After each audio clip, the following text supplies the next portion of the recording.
Okay, so the question is, how many black markers do I go through? I take this pretty seriously, and I'll try and make this as succinct as possible. So I use refillable markers. My go-to standard is the Copic. Everything about this is completely replaceable and refillable. These nibs are all sold separately, both the chisel point and the brush point ones. The caps are interchangeable if you want them to be, and they do seal really tight. The ink is sold. This is an older refill, but they come in this. The tops come off on here, and there is a hypodermic needle set that you can get to inject much more accurately. I just pour this directly into the chamber. The way that you would end up refilling it, and I'm not going to show it on here because I'll just end up dumping stuff all over this artwork, is you go to the chisel point, and this can slide out. Like I told you, these are replaceable, so you just slide that out, and it opens up the barrel, and you can just drop up to, I think it's 15 for these. And then if you go with the larger one, there's a larger, more square one.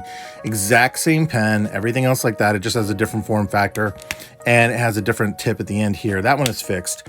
There's also one for wider usage, and this one is a big old wedge blade. This does not come out.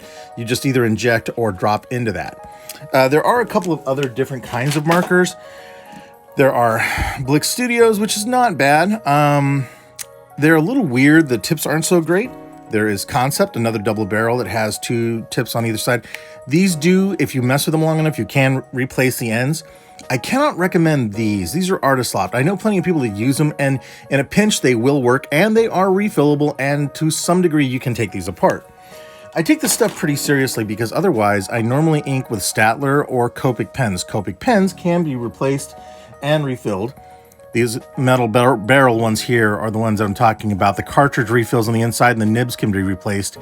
This is a one-time usage throwaway thing. Not a fan of that. But I also take it so far, and I highly recommend these. These are out of Australia. These are Aus pens. Now, this is not for illustration. I have a lot of whiteboards and project things that I'll do. These are completely refillable. The nibs are replaceable, and they tighten up really well, but there's an ink cartridge set that comes with it that you can dab onto this just like the other markers. I do this because I want to reduce the impact on the environment. I want to be able to keep more of these things, and I really like quality art supplies. So if you're doing white marker planning, this is the way to go with this. If you're going to do anything else, I would recommend Copic. They are expensive, but everything on here can be replaced and refilled. And the refills run probably about, I have so many that I bought here this last year, probably about $8 to $10 each, and that gets you quite a few refills out of each one. So yeah, that's how I save money, and I don't really go through a lot of markers.